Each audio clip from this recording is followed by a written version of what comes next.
Trabalhar com várias pastas é importante para o representante comercial. Mas como controlar diversas metas e priorizar cada uma delas? É sobre isso que a gente vai falar no episódio de hoje. Começa agora Mercoscast, o programa dos representantes e gestores comerciais de sucesso. Uma iniciativa Mercos, o software que potencializa suas vendas. Quem já assistiu outros episódios de Mercoscast sabe que controlar diversas metas de diversas representadas é um desafio. Necessitam de 3 principais pontos: fazer uma boa gestão, avaliar a quantidade de empresas que você trabalha e organizar e priorizar cada uma delas. E é sobre esse tema que a gente vai falar aqui hoje. Então eu convido a vocês Marcelo Caetano para falar e debater esse tema com a gente, que é conselheiro empresarial, autor de livros e sócio da Venda Mais. Seja bem-vindo aí, Caetano. O prazer estar aqui com você, Celso. Prazer, Afonso. Muito bacana estar para a gente bater esse papo aqui, um papo super importante, porque não é fácil controlar tantos indicadores de tantas empresas. Isso aí. Bom, e além do Caetano, né, o Afonso Tonelli, que é representante comercial há mais de 30 anos à frente da Musical Plus, também está aí com a gente. Bem-vindo, Afonso. Obrigado, Celso. Obrigado, Caetano. Vamos ver se a gente resolve esse problema, porque não é mole não, hein? Tá bom. Então, Afonso, hoje vamos começar até com um tema polêmico aí, né? Então, a gente no dia a dia, o representante comenta que, todas as representadas têm a mesma prioridade, a gente dá atenção para todas elas da forma que merecem, mas no dia a dia a gente sabe que muitas vezes acaba priorizando uma representada que traz mais resultado, né, que realmente representa mais na sua carteira. E eu queria entender como que você faz para, priorizar essas representadas, mas também não deixar aquela que traz menos resultado de lado. Como que você consegue fazer essa gestão no dia a dia? Bom, é um tema que a gente gosta de falar, porque é um tema que faz parte do dia a dia e da dificuldade do dia a dia. Eu,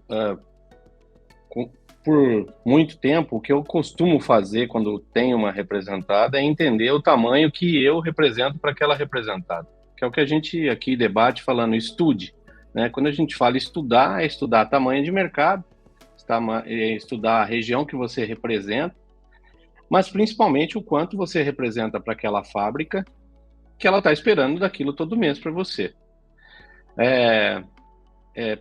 Não é diferente, vamos dizer assim, o inverso. A gente tem que saber o tanto que essa fábrica representa para o teu negócio também. Você pode ter uma representação, vamos supor, de 10% do faturamento de uma empresa. Mas esses 10% dentro do teu negócio é 40%. Então, essas contas a gente tem que fazer. Eu faço isso full time. Então, meu desafio primeiro, me comprometer com o resultado percentual de que a fábrica tem comigo. Eu represento Santa Catarina. 4% do faturamento da fábrica é Santa Catarina. É mais ou menos isso. O Paraná e Santa Catarina junto é 14%, 15%. Os 3 estados do Sul, 20%, 22%. Eu vou nessa linha. Então, eu vou buscando, a prioridade minha é em cima disso. Eu me comprometo em cima do tamanho que eu represento para aquela empresa. Agora, o maior desafio, e eu aprendo isso todo dia, eu tento aprender todo dia, é como você dividir isso dentro do mês. Dentro de um mês que começa, nós temos um mercado que é um mercado de final de mês, ou seja, 40% do faturamento ou das vendas de todo o mercado que eu trabalho é nos últimos 10 dias ou na última semana. Como é que você faz isso? A primeira semana talvez você não venda praticamente nada ou perto de nada. Então é muito difícil essa divisão de prioridades, mas sem planejamento você não vai conseguir chegar. Resumindo, eu vou muito pelo percentual que eu represento. Eu tento procuro entregar todos os meses o percentual que a fábrica está esperando para a minha região e de qual eu sou representante. Esse é o maior comprometimento que o representante tem que ter. Eu gostaria e peço para a minha equipe toda vez fazer isso. Você tem X% para me entregar dessa pasta. É isso que eu peço. Então, eu começo por aí, Celso, mas não é só isso. Você diz o percentual que você representa naquela pasta, é isso? Isso, por exemplo, uma pasta que eu sou os 3 estados. Eu sei que a fábrica, de meta, ela coloca que eu tenho lá, se ela vai faturar X, 22% de X é a Musical Plus que tem que entregar. Então eu acordo dia 1º com esses 22% nas costas, eu vou atrás disso, é isso que eu procuro fazer. E assim sucessivamente. Existe uma meta financeira, né? Uma financeira que não é em percentual, né? Que muitas vezes é abaixo desse percentual e muitas vezes é até acima desse percentual. Mas eu me baseio sim pelo percentual médio do que a fábrica está esperando para mim. Agora tem fábrica que nem pede isso, né, Celso? Entendi. Mas isso é porque você prefere esse percentual por causa de uma oscilação de mercado, às vezes vendeu mais num mês, vendeu menos no outro, você sempre tem essa defesa do percentual para te defender naquela fábrica. É isso. Eu tenho uma fábrica exatamente nesse semestre que ela está abaixo do semestre do ano passado no mesmo período. O mercado dela caiu coisa de 30%. Vou dar um exemplo.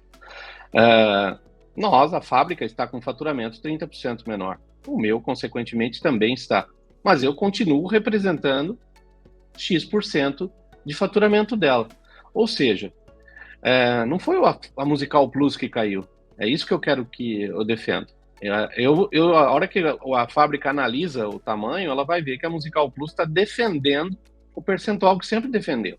Não é um valor financeiro apenas. É isso que eu defendo. Eu acho que a hora que as pessoas me fazem análise contra mim, eu quero um argumento diferente de que eu não estou entregando só a meta financeira. Mas espera lá, sua meta financeira está fora do padrão do mercado daquela época.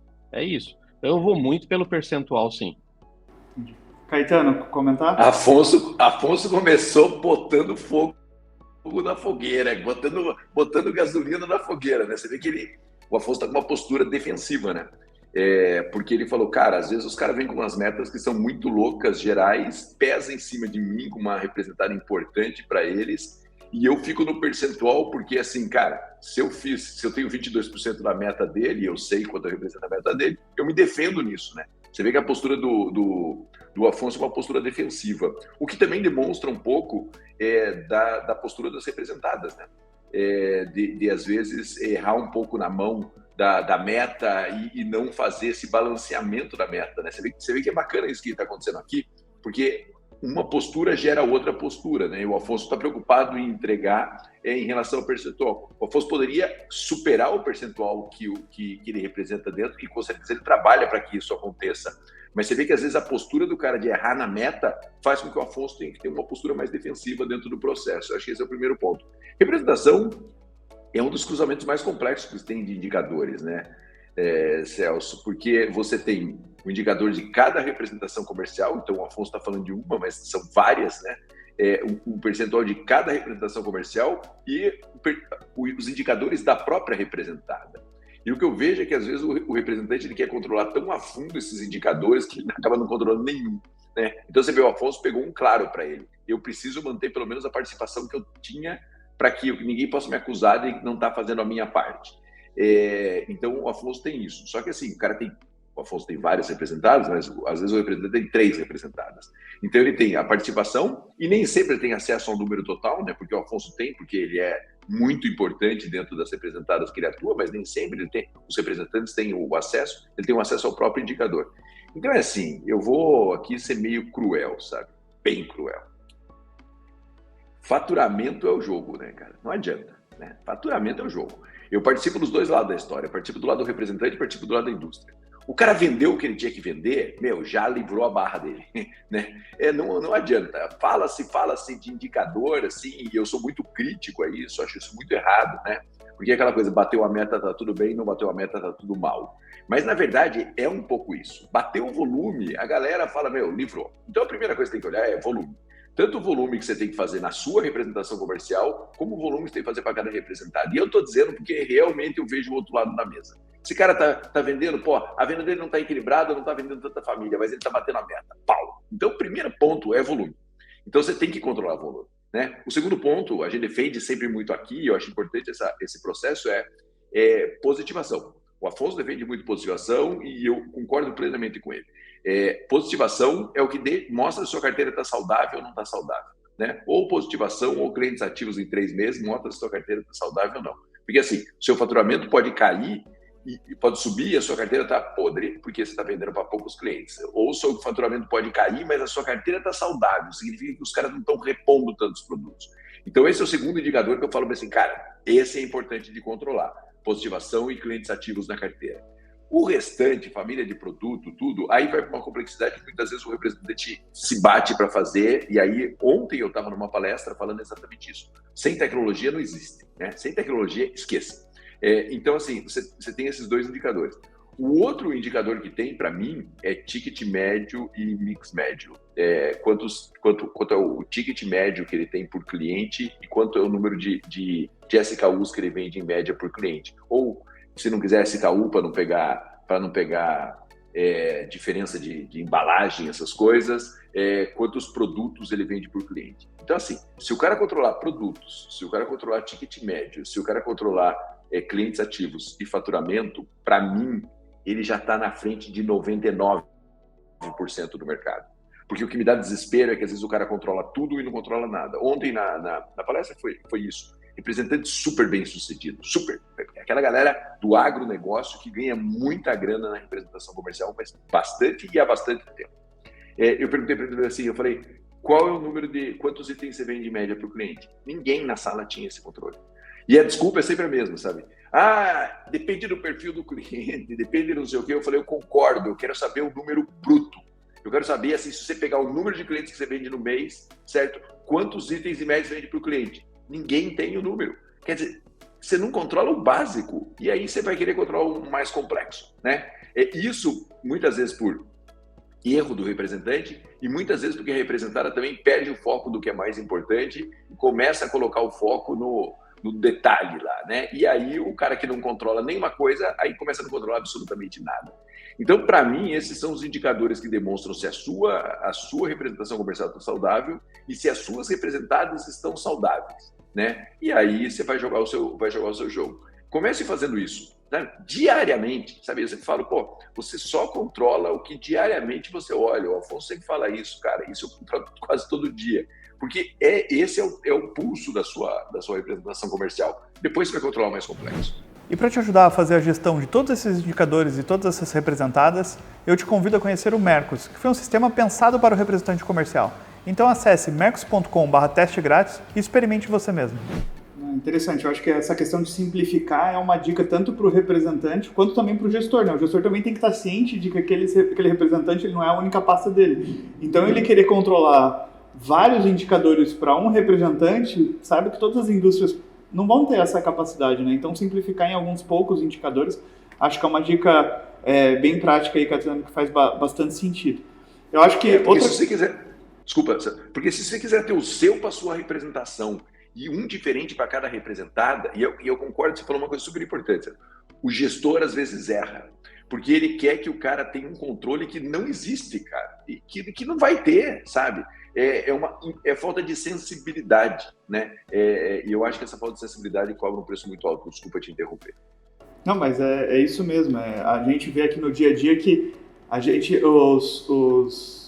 pega algumas pastas, por exemplo, que não tem nem sistema, e ele fala, meu representante não sabe o que tem em promoção. Sim, claro, você sabe de cor, você tem uma pasta para cuidar, você é gestor de você sabe todos os produtos, sabe a tua tabela de preço de cor. O representante trabalha com 10, como que ele vai saber? Se você não dá uma ferramenta para ele, não tem como controlar. Acho que é a mesma questão dos indicadores, né? Você trabalha ali com 20 indicadores olhando aquele representante. Cara, se ele tem 10 pastas, ele trabalha com 200, se for não 20, né? Então, não dá para ter esse controle. Então, acho que esse é o ponto. Eu acho que uma outra questão que a gente também toca nesse assunto, o Afonso também já tocou algumas vezes, é a questão da quantidade de pastas, né? O Afonso já foi um cara que trabalhou com bastante pastas e fez esse trabalho de reduzir e trabalhar com algumas. Queria entender como que foi esse teu processo, Afonso, e como que foi essa decisão e tudo mais.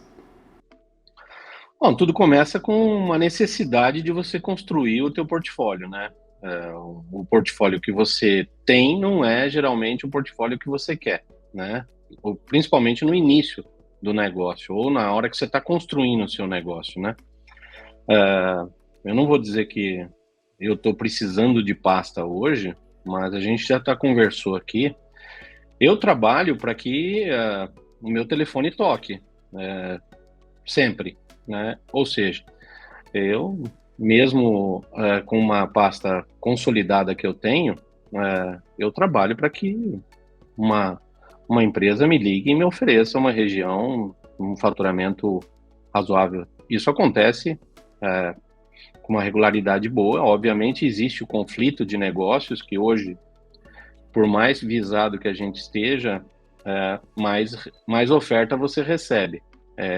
Então, agora, a seleção é quase que também natural, viu, Celso? Eu acho que a gente vai pelo mesmo caminho do quanto representa aquelas pastas que você vai escolher ficar.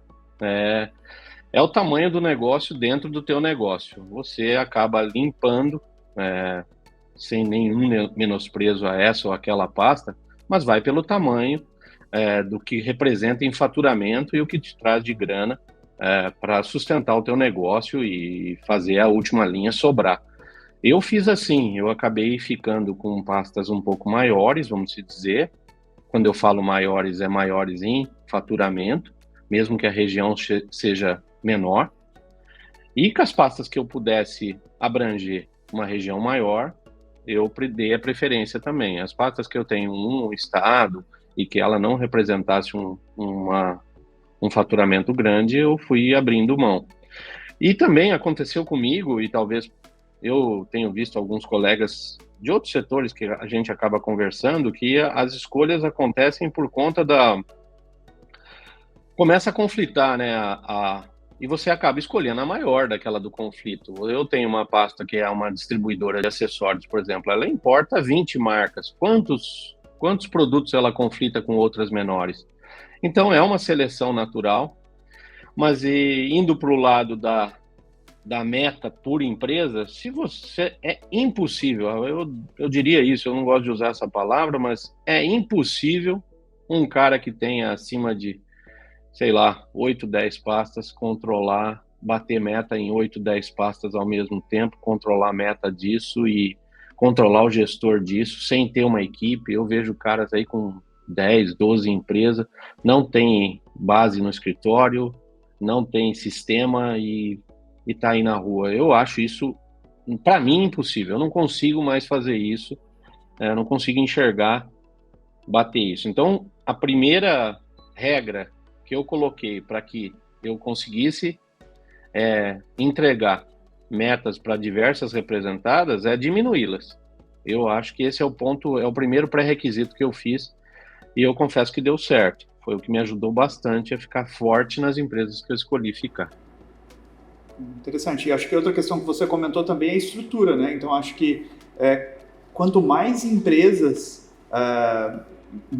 mais faturamento, mais pessoas, mais equipe, mais estrutura, mais tecnologia você vai ter que ter por trás ali para também ajustar esse ponto, né? Então, Celso, eu só queria fazer uma observação com relação a esse, não só a estrutura, mas ao que você representa para a empresa. Eu, uma certa vez, para um gestor meu, eu reclamei com ele que, falei, poxa, mas você só liga para mim, cara? Você não tem outro representante para ligar? Você só cobra eu, parece. Eu tinha uma certa liberdade com ele. Ele falou, Afonso, eu ligo de quem pode me entregar. Eu não vou ligar para um cara que tem 2, 3, 4, 5% do meu faturamento, cara. Eu estou ligando para você porque você tem X% do meu faturamento e você vai salvar meu mês. O cara lá não vai. Então, é essa coisa que a gente tem que entender da fábrica. Nós temos, do jeito que a gente fala do gestor, que ele olha só para ele, de que ele tem lá os seus 15, 20 representantes, divide a meta em cima disso, você tem que olhar para dentro de si e olhar, puta, aquele cara tá esperando X de mim, né? E quando ele fica te ligando é porque você não tá entregando, né, cara? Então, depois disso, eu até falo, pô, que bom que o cara tá me ligando, porque ele sabe que eu posso entregar isso para ele. Então, é uma mão de duas vias aí, a gente tem que entender o lado do gestor. É difícil o gestor entender que a gente tem outras pastas, é muito difícil isso. Existe o ciúminho de dizer, você bate primeiro a meta do fulano e não bate a minha. Comigo acontece isso. Mas eu defendo isso. Eu acho que a gente tem que ter uma responsabilidade a ponto de entregar um percentual mas com fábricas que você consegue, a sua mão consegue atender, e principalmente se você tendo estrutura, né? Sistema, equipe, rota, carteira de cliente, divisão de canais de comunicação. Sem isso, você não bate nem de uma pasta. Legal. E Caetano, que dica você dá assim, para esses representantes que têm talvez bastante pastas e talvez deveria começar a buscar reduzir as pastas? Qual que é a tua dica? Se você acha que tem que reduzir, você já devia ter reduzido antes, né? Em primeiro lugar, porque quando a gente acha, é porque a gente não está dando conta, né? E eu sempre falo uma coisa, e eu sempre peço encarecidamente para o representante. Eu falo bem assim, cara, eu vou repetir aqui. Quando você tem uma pasta e não dá atenção, você está sendo um sacana com o líder e com a outra empresa. E o mundo cobra um preço disso, sabe? Porque às vezes eu vejo o cara sentado numa região sem fazer um trabalho bem feito. Isso só vai levar a sua representada para trás, cara. Nem que seja pelas leis do universo. Porque, cara, você está lá, tem um gestor esperando que você entregue e você não está entregando, pô. Então, assim, isso é uma sacanagem. Não te dá dinheiro, te dificulta o controle, ocupa espaço dentro da sua representação, porque assim, vai aparecer coisa melhor e nova se você for tirando, né, coisas representadas da sua representação. Então, assim, se você não consegue atingir o resultado que a empresa espera, e se você não confia na empresa, porque tem muita coisa da empresa, às vezes eu vejo muitos representantes muito magoados com as empresas, né? Cara, tô triste, porque o cara promete, não faz, cara, vai embora. Pega a sua pasta e vai embora, cara. Para de ficar reclamando, sabe? Eu vejo que às vezes o cara fica entra num jogo quase pessoal com a empresa, aquilo ocupa mais o tempo dele do que o trabalho que ele tem para fazer, sabe? Então, assim, não deu resultado, não está funcionando, sai fora, faz um acordo, sai fora, vai embora. Não fica acumulando pasta. Eu sempre falei que a pior maneira da gente conseguir ganhar mais dinheiro é achar que vai trazer um monte de representada para sua representação. Não vai ganhar mais dinheiro assim. Vai ganhar mais dinheiro se você vender as representadas que você tem na sua representação comercial. Isso sim vai te dar dinheiro. Então, assim, eu gosto muito da postura do Afonso, né? Porta sempre aberta para novos negócios, porta sempre aberta para novas representadas. Tem que ter, porque o empresário, dono da representada, também tem portas abertas para negócios. Então, você tem que entender isso. O processo é muito dinâmico. Ontem eu já falei aqui, eu estava numa empresa de agronegócio, o cara é um comprando o outro comprando um, assim, não sei o quê. Não é questão, eu confio no meu líder. Beleza, cara, mas se a sua empresa for comprada por outra, acabou, o seu líder vai ser substituído, ou ele vai ter duas empresas para cuidar, não sei o quê, e o jogo vai mudar. Então, as empresas, as representadas, estão sempre atrás de negócios. Parcerias, sociedades, vendas, faz parte do jogo. O representante comercial tem que ser absolutamente igual. Ele tem que estar aberto a novos negócios. Mas só vai conseguir trazer negócio bom se você for eliminando os negócios, sabe? Não fica assim, esse cara que eu não vendo nada, mas eu vou segurar até aparecer outra. Cara, vai ser difícil aparecer outra, porque você fica tão enrolado que você não tem tempo de prospectar, de fazer negócio. E o pior, às vezes perde foco na mais importante. E aí você perde foco na mais importante, aí tudo vai por água abaixo, né? Então, assim, não dá certo, não é esse o caminho. O caminho é ter representadas, atingir a meta, ter compromisso com essas representadas. Eu acho que esse é o grande jogo. Cara, não tem paciência com a representada, tá com problema, testa, tenta e vai embora e troca. É isso. Legal. E até indo nesse outro lado que o Afonso trouxe ali beleza, tem as representadas que representam na carteira dele, né, um percentual, mas do mesmo lado, do lado da empresa, tem os representantes que representam esse percentual alto, né, então ela tem que dar mais atenção a um do que a outro. Em alguns casos, o Afonso até trouxe um exemplo ali. Eu queria saber do teu lado, Caetano, assim, uma dica que você daria para aquela representada que, eu tenho aquele representante que representa bastante aqui da minha participação, como que eu faço para ele dar mais atenção para a minha pasta, né? É um comissionamento maior, é uma bonificação, é uma conversa? Qual que é a tua opinião sobre isso? Para mim, assim, não só representante, qualquer pessoa, o líder, eles são movidos por atenção. Atenção significa capacitação, treinamento, orientação, tá perto, e elas são movidas por grana, né? Quando a representada consegue dar grana e consegue dar atenção, perfeito, tá no mundo ideal. Quando não consegue dar grana, às vezes não é a primeira pasta, às vezes é a segunda, a terceira pasta, tem que dar atenção, tem que estar perto, tem que orientar, tem que acompanhar, tem que tudo. Você vê, o Afonso, claro que ele reclama quando o cara pega muito no pé dele, né? Mas a pior coisa para ele deve ser quando o cara larga, porque aí é uma sensação terrível. Então, assim, ou você dá atenção ou você dá dinheiro. Mas assim, ontem eu fiz uma postagem, ontem, não é quando o pessoal vai estar assistindo, fiz uma postagem na minha rede social falando o seguinte: o líder, ele tem que tomar muito cuidado, porque sempre que ele trabalha só com os caras que superam o resultado, que atingem a meta, ele está gerando uma concentração da empresa dele na mão desses caras. O que faz o líder ter consistência de resultados mesmo é pegar a galera que está embaixo e subir e estimular a galera que está em cima. Porque senão, chega uma hora que o Afonso fala: bicho, você vai botar 30% para mim, que eu já sou 22%, você quer que eu seja 30%, cara? Não vai rolar, porque tem alguma coisa errada nisso daí.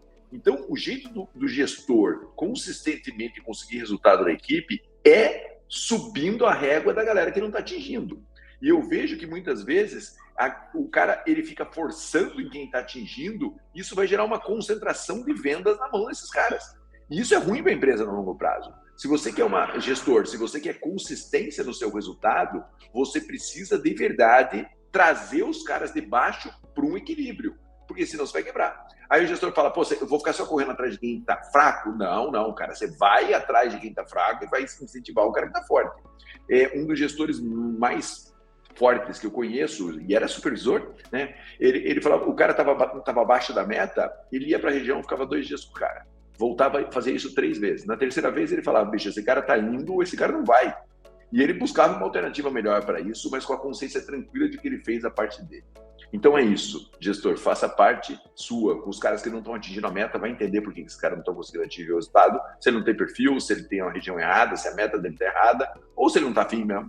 Vai entender isso, porque senão você vai sobrecarregar os caras que estão atingindo a meta, chega uma hora que o seu negócio vai espanar, ou que a sua venda vai ficar na mão de 3 representantes, o que é péssimo para você também como gestor, porque isso vai te deixar absolutamente vulnerável. Então, eu daria essa dica para o gestor. Acompanha quem está embaixo, de maneira que, se você tiver que fazer uma mudança, você faça com a consciência tranquila de que você deu o suporte necessário, e quem está em cima estimula, acompanha, enfim, faz o cara ganhar dinheiro, porque ele já aprendeu o caminho das pedras. Isso aí. E, Afonso, então, para você focar numa pasta, numa indústria, é isso mesmo? Grana e retenção? Sim, Celso, eu acho que não tem... Seria hipocrisia da nossa parte falar que não seria isso. Eu acho que a gente tem que ter atenção. A gente se sente, sim, abandonado quando não... A gente reclama quando o cara liga muito, mas a gente não quer que o cara esqueça da gente. A verdade é essa. Uma coisa que a gente tem que entender, como representante, a gente sempre tem aquele medo, né? Eu, pelo menos, prefiro trabalhar com essa pressão de que tenho que entregar resultado, porque independente do tanto tempo que eu estou lá, eu tenho fábricas que eu estou há 20 anos, tem fábrica que eu estou há 10, 12, e aconteceu na mesma época, esse semestre agora, esse ano, das 3 maiores empresas trocarem seus gestores que estavam lá há 5 anos, 6 anos.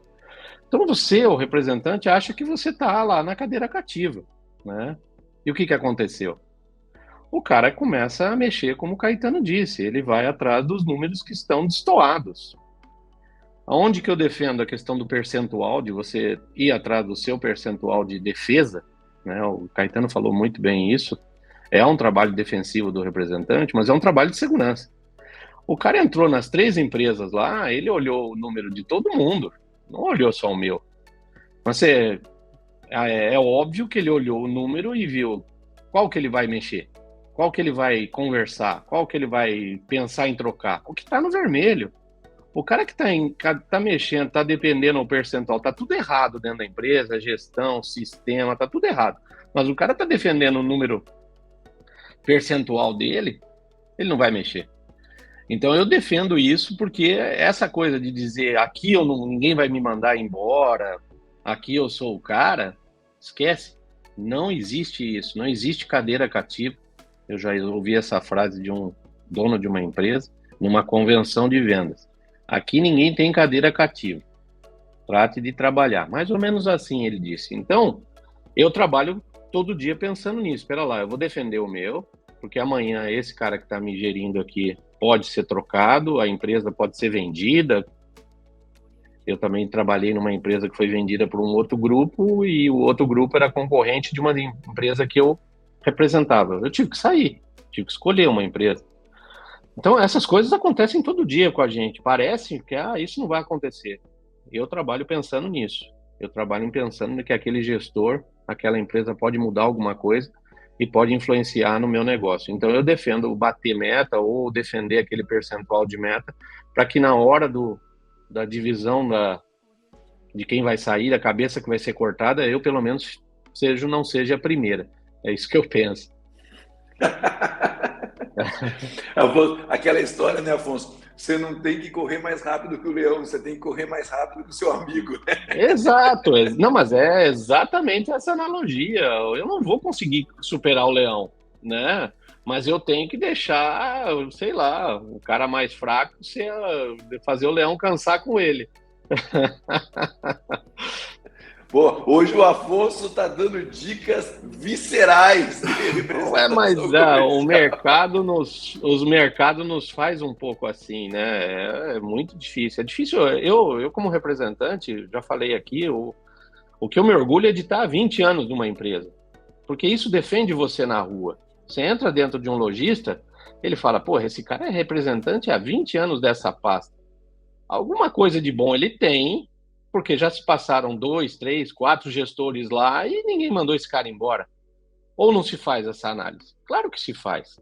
Quem faz é o gestor do concorrente, quem faz é o lojista, todo mundo faz essa gestão. Então, eu defendo isso, sim. Eu acho que isso nos dá uma força muito grande a ponto de nos blindar. Agora, sem resultado, o Caetano disse muito. Fica 3 meses aí, o bonzão de 20 anos na empresa, fica 3 meses sem defender o seu resultado para você ver onde você vai. É caixão. Não, beleza.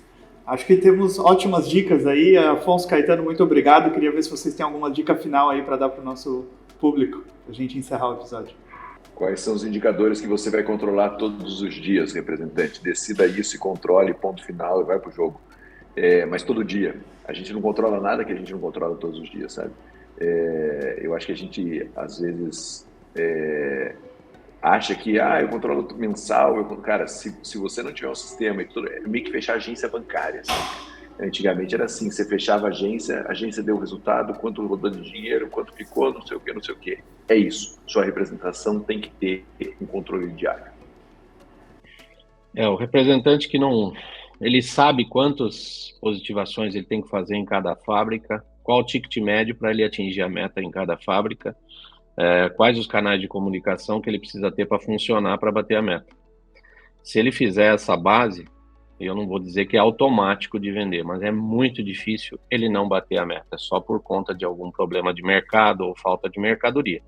Mas se ele tiver essa base feita, indicadores, planejamento, canais de comunicação funcionando, ticket médio normal, ele vai chegar perto do final do mês com 70% a 80% da meta e aí ele vai atrás dos pontos onde ele precisa para fechar. É o que eu penso, Celso, é o que eu faço. Desculpa. Celso, Afonso, posso contar uma historinha aqui? Essa semana eu estava numa reunião de conselho e a empresa gasta muito com hora extra, tipo R$1 milhão assim, por mês de hora extra. É muita coisa. E aí, cara, caos, não sei o que, faz umas 3 reuniões de conselho, a gente lá, eu com o presidente, a gente falou assim, cara, o negócio é o seguinte, todos os dias, às 8 horas da manhã, nós vamos fazer uma reunião por videoconferência para olhar hora extra do dia anterior. E eu falei para ele, faça isso. Ele falou, qual que é o plano de ação? Eu falei, o plano de ação é fazer isso todos os dias. Não tem plano de ação, vai chamar os gestores responsáveis pelas áreas e todos os dias você vai acompanhar sistematicamente hora extra. O que aconteceu com as horas extras? Elas despencaram. Elas despencaram pelo simples fato de você estar acompanhando as horas extras, sabe? Sistematicamente, diariamente acompanhando. Cada gestor tomou as suas decisões, cada gestor tomou os seus pontos e obviamente o presidente orientou os gestores.